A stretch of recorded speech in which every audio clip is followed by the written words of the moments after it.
Bom dia, que Deus abençoe a todos vocês que vão assistir esse vídeo. Para quem não me conhece ainda, eu sou o irmão Elvésio Amaral, congrego na Assembleia de Deus, aqui em Belo Horizonte, né, no bairro de cima, bairro Cardoso.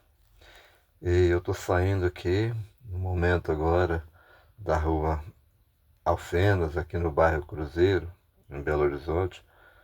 Já estou no Afonso Pena nesse momento aqui. Vou pegar na Praça Bandeira, vou pegar a direita ali a Bandeirante, estou voltando para casa onde eu moro, lá no Barreiro de Cima. Aí quero falar alguma coisa com vocês enquanto a gente vai fazendo esse trajeto. Minha esposa está comigo de lado aqui.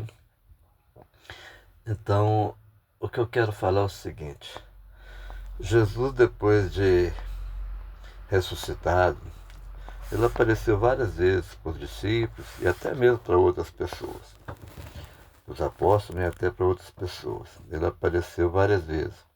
Mas numa das vezes que ele apareceu para os discípulos, ele disse: é-me dado todo o poder no céu e na terra.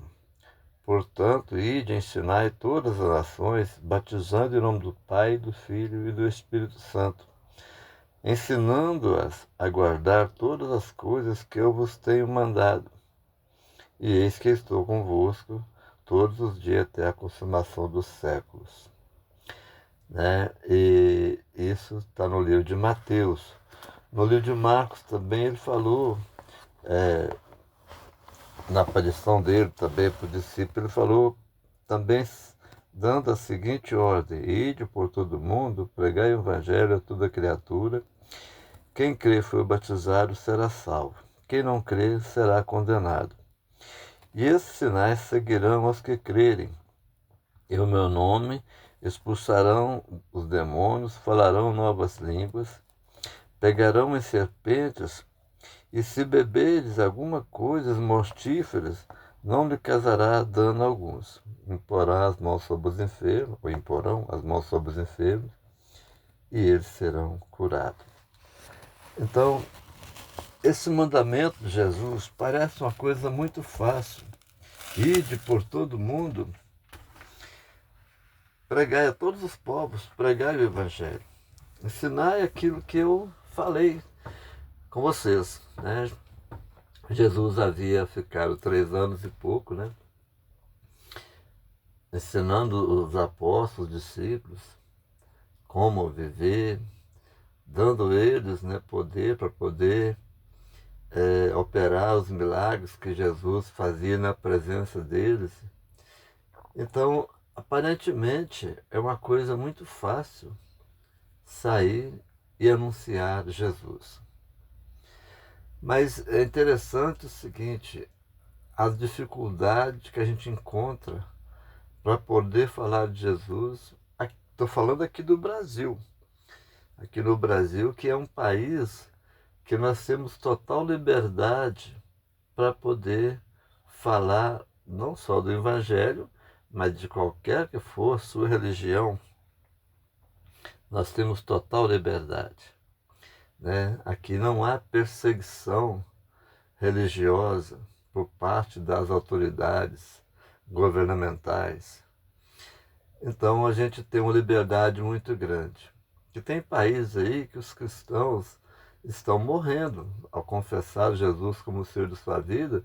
Eles são perseguidos, são presos, são mortos mesmo, né? Assim como foi no começo da igreja. Na igreja primitiva era desse jeito. As pessoas aceitavam reconhecer Jesus como Messias, né? Aceitavam ele como Senhor de suas vidas, e a vida já estava em risco. Foi muito complicado. E aqui no Brasil, nós não temos esse tipo de perseguição. Mas como é difícil falar de Jesus aqui no Brasil. Porque nós somos um país que a maior parte, quase 100% das pessoas, já ouviram falar de Jesus.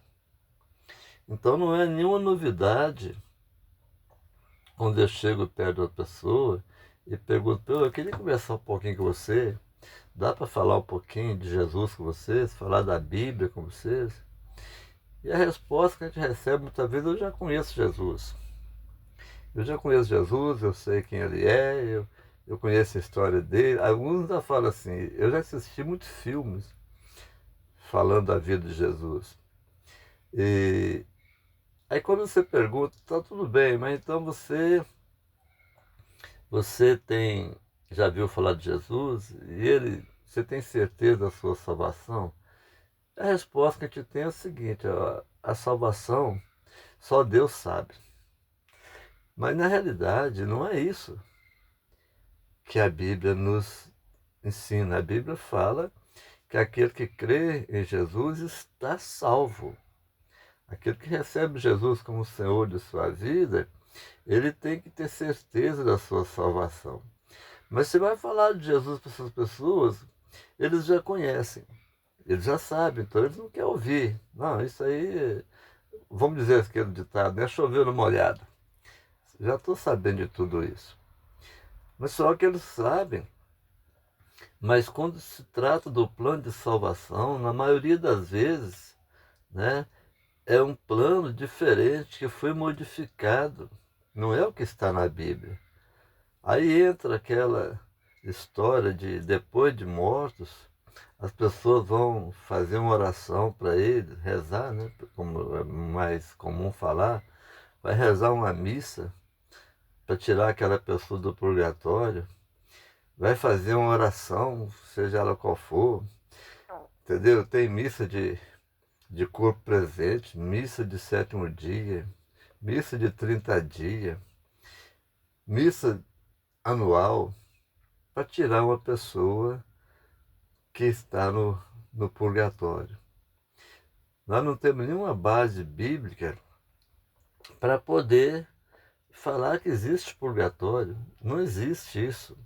Isso foi invenção dos homens, mas isso atrapalha a gente falar de Jesus para o povo.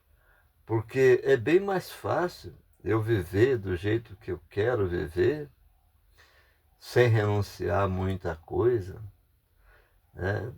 E aí eu sei que de tempo em tempo eu chego perto de um sacerdote da religião que essa pessoa pertence, chego perto de um sacerdote e falo para ele os meus pecados, né? E ele me dá aí uma penitência para mim poder fazer, né?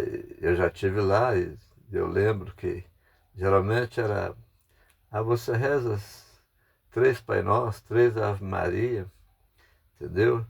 E está perdoado, não faz mais isso. Ou então 7 Pai Nosso, 7 Ave Maria, entendeu? Uma Salve Rainha. É o que que eu recebi na época, né? Que eu pertencia também a essa religião. Mas isso não é o que a Bíblia fala. Isso não é o que a Bíblia ensina. Então, o que acontece? É mais fácil as pessoas pensarem assim. É mais fácil eu pensar que eu vou partir daqui para um lugar que depois não vai depender nem de mim, entendeu? Vai depender das orações dos que ficarem aqui, vai depender da hora que Deus quiser me libertar de lá.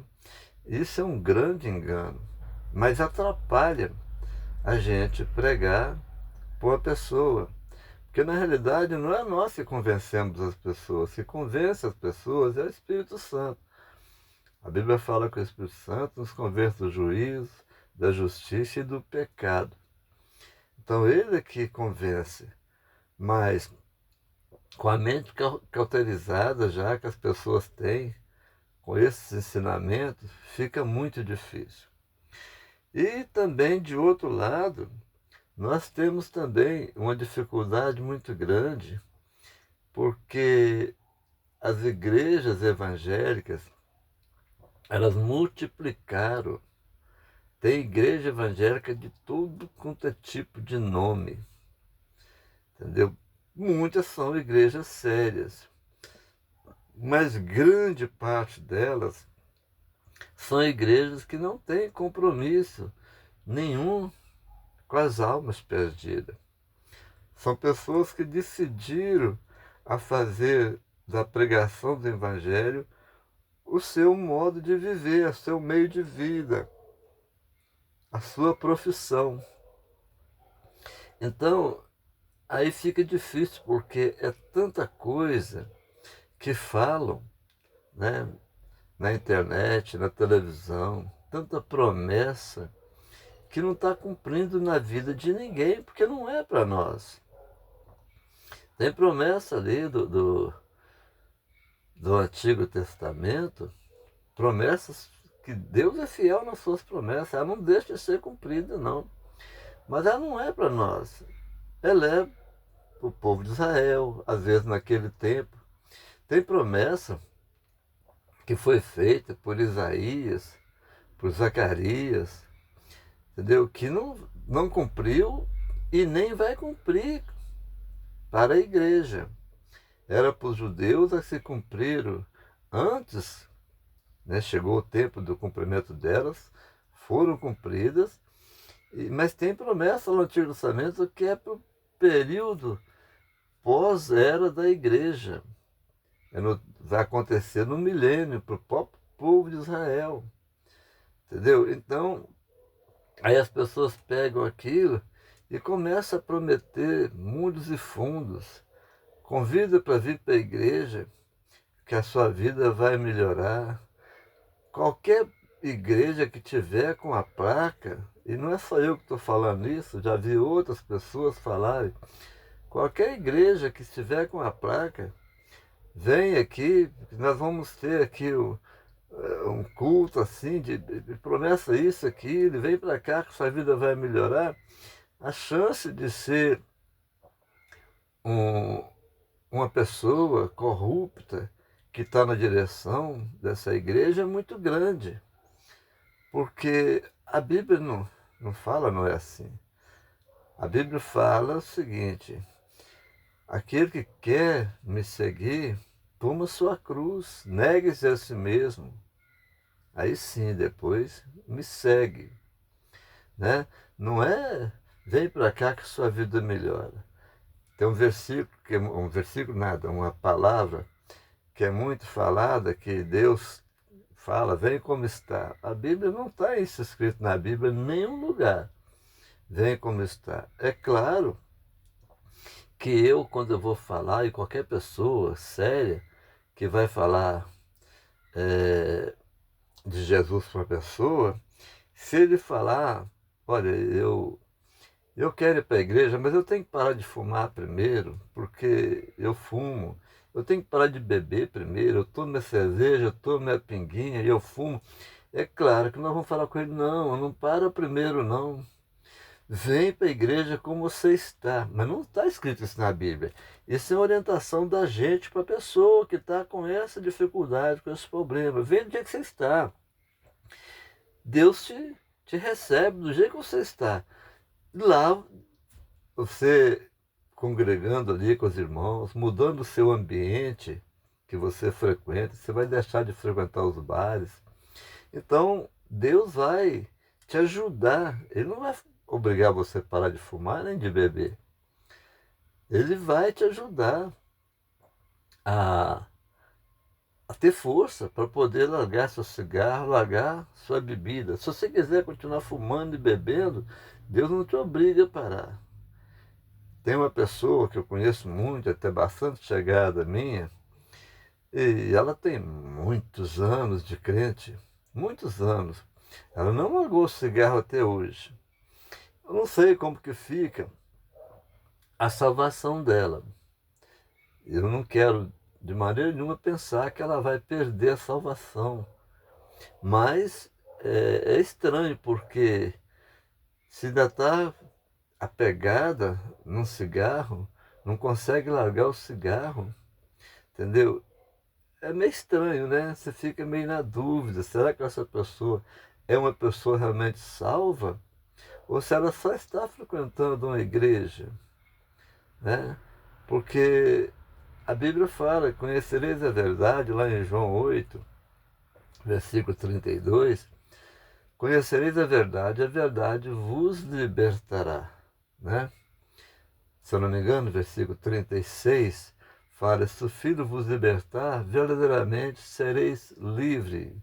Eu posso ter enganado com o versículo aqui, mas a palavra está escrita desse jeito. Se o Filho vos libertar, verdadeiramente sereis livres. Então, essas coisas, quando a pessoa continua ainda apegado a esses vícios, a bebida, o cigarro, é uma evidência bem grande que essa pessoa não é verdadeiramente um cristão, um crente. Entendeu? Então, aí a dificuldade que a gente tem, como eu estou falando, é porque há muitas promessas falsas enganando o povo. E aí você vai falar com a pessoa e a pessoa já fala assim, eu já tive na igreja, eu fui para lá, falaram que minha vida ia mudar, ia acontecer isso, eu fui lá e fiquei na mesma coisa.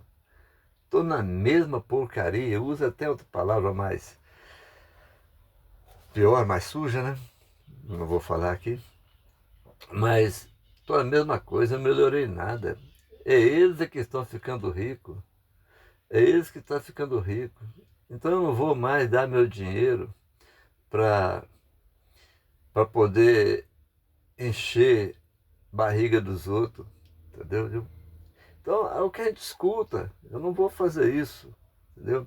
Na realidade, as ofertas na igreja é uma coisa que você faz, você está pertencendo a uma congregação e nessa congregação tem custo, tem despesa, tem gastos. Então é normal que a pessoa colabore, né, com essa congregação. Agora, o que atrapalha é as pessoas não estão mentindo, não. Eles estão falando a verdade. Olha, minha vida não melhorou nada e eu só vi ele enriquecer. Isso é verdade. Você vê em muitas congregações aí que ah, existe o dono da igreja, né? A pessoa funda a igreja, ele é dono dela e ele faz o que ele quer ali. Ele manda, ele exige, ele cobra, entendeu? Na realidade, a igreja pertence a Jesus Cristo. Nós somos ovelhas de Jesus. Mas nós temos, sim, que colaborar com a igreja, respeitar aqueles que estão na frente do ministério. Né? Temos que respeitar, temos que mostrar que nós estamos ali dispostos a somar com aquela congregação, para que outras almas também se rendam ao Senhor Jesus e seja salva. Mas é difícil, a gente encontra várias barreiras num país livre como é o Brasil, para pregar o Evangelho, e a gente encontra dificuldade, porque de uma parte tem as religiões que ensinam doutrinas erradas e falam do mesmo Jesus, mas ensinando doutrinas erradas. Então, fica difícil falar com eles. De outra parte, tem os próprios pregadores que se dizem evangélicos, mas corrompidos e corrompendo o evangelho. O verdadeiro evangelho, ele liberta. O verdadeiro evangelho, ele traz transformação na vida da pessoa. Agora, o falso evangelho não muda nada.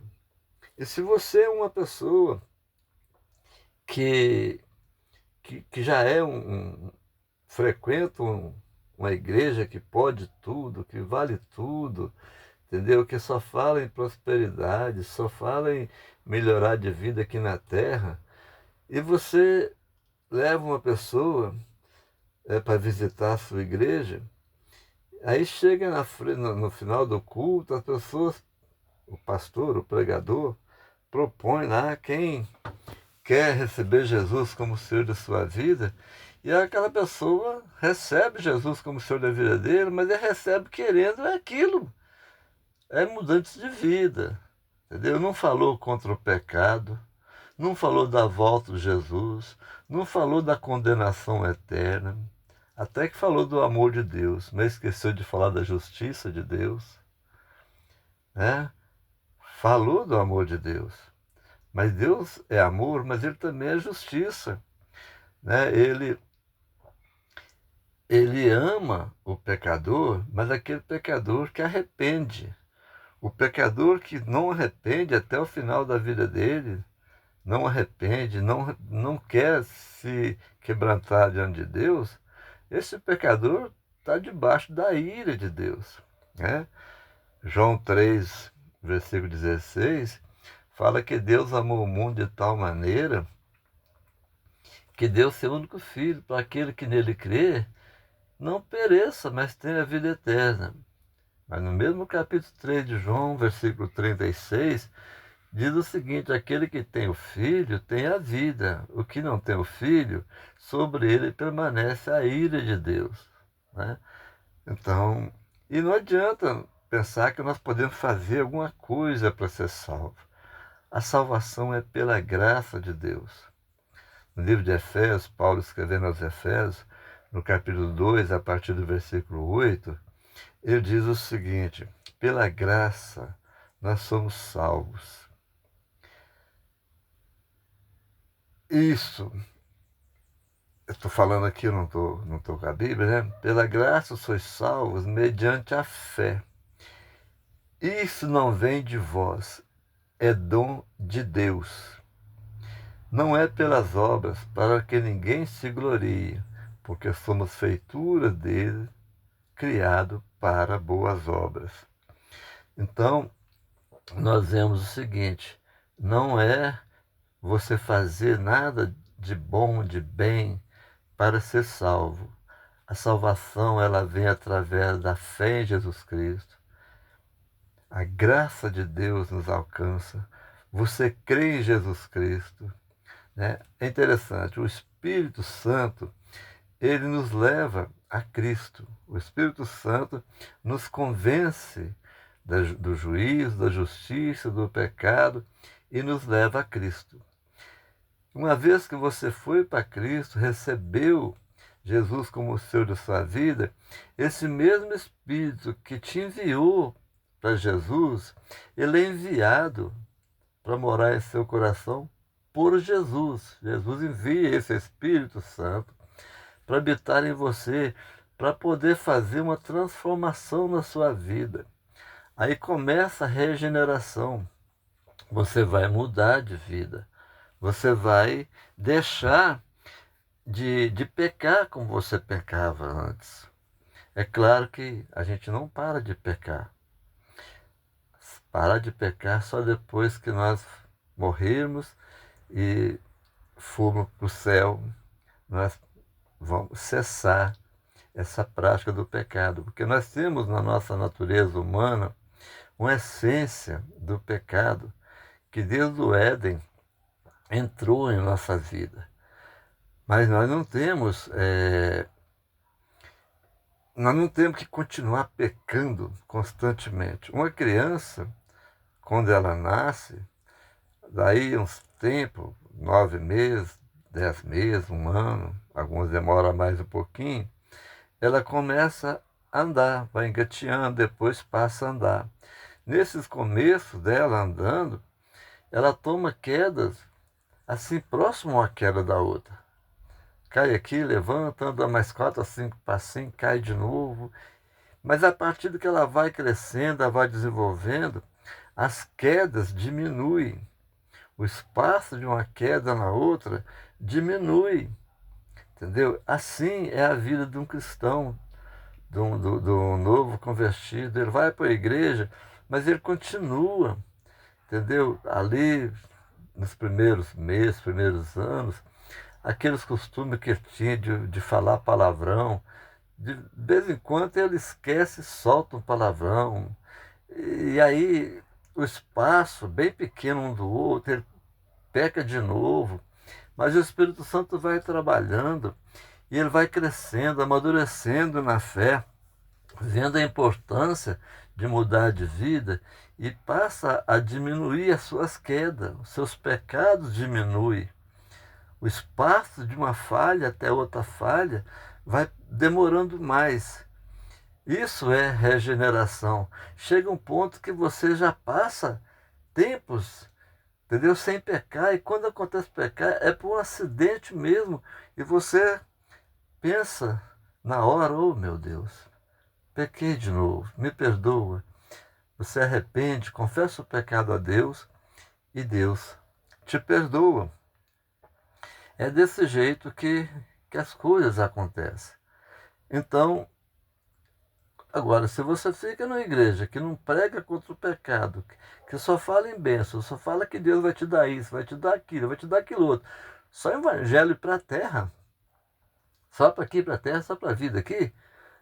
Paulo, no capítulo 15, se eu não me engano, no capítulo 15 de 1 Coríntios, ele fala, se nós cremos em Jesus só para viver nessa terra, nós somos o mais miserável homem da face da terra.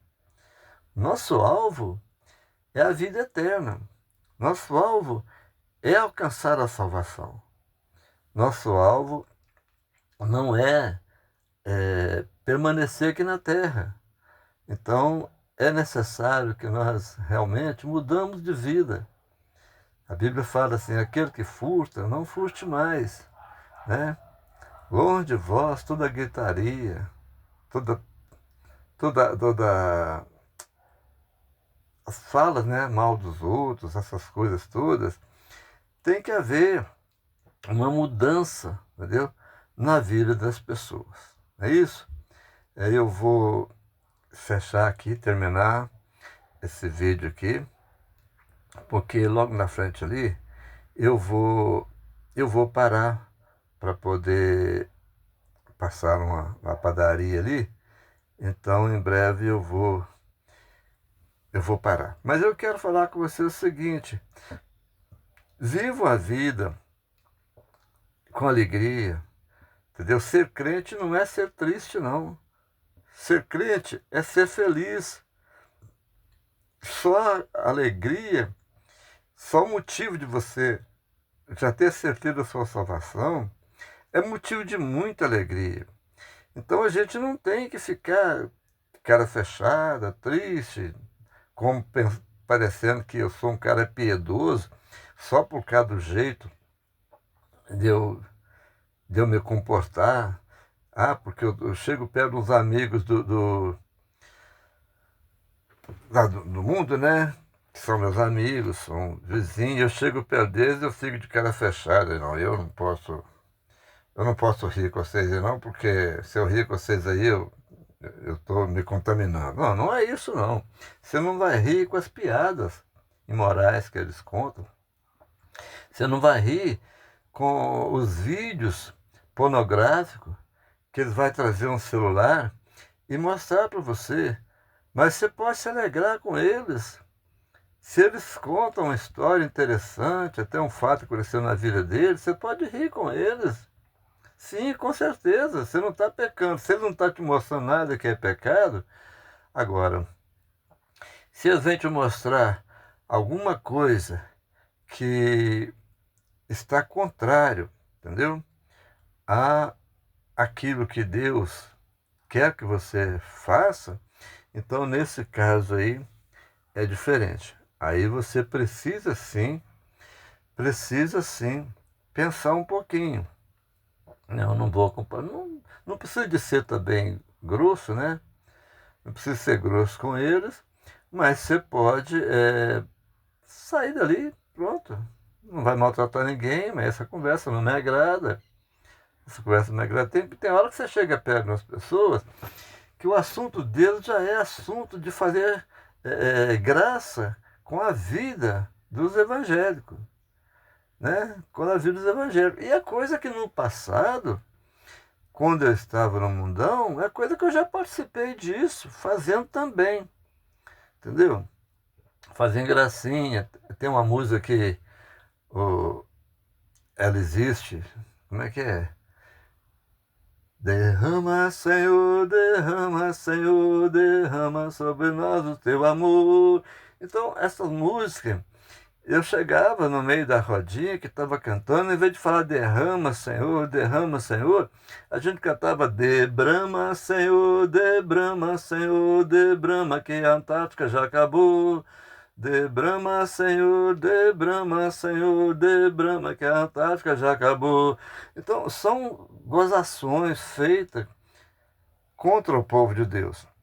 Então, quando chego na rodinha que está fazendo a chacota com a palavra, com os crentes, com os filhos de Deus, aí eu não vou rir com eles, eu vou sair fora, entendeu? Mas que Deus abençoe vocês, que vocês continuem, entendeu? Tendo uma vida normal, uma vida que realmente agrade a Deus. E que a graça do Senhor Jesus, né, a salvação do Senhor Jesus, alcance o coração de vocês, tá bem? Eu aqui agora vou pegar a Olinto Meirelles aqui embaixo. A Olinto Meirelles é uma avenida que liga o Barreiro de Baixo ao Barreiro de Cima. E eu vou pegar ela aqui agora à esquerda e já vou parar esse vídeo aqui, porque eu vou encostar logo na frente ali. Quero parar e despedindo, desejando vocês que Deus alcance o coração. Quero até fazer uma oração para você que vai ouvir, que vai assistir esse vídeo, tá bom? Pai amado, querido Deus, em nome de Jesus, eu quero, meu Deus, nesse momento, colocar cada pessoa que tiver oportunidade de assistir esse vídeo, eu quero colocar nas tuas mãos, pedindo ao Senhor que alcança ele com a graça da salvação, se ele ainda não é um salvo, que o Senhor alcance ele com a graça da salvação, com a sua misericórdia, e que possa, meu Deus e meu Pai, realmente fazer dele, entendeu?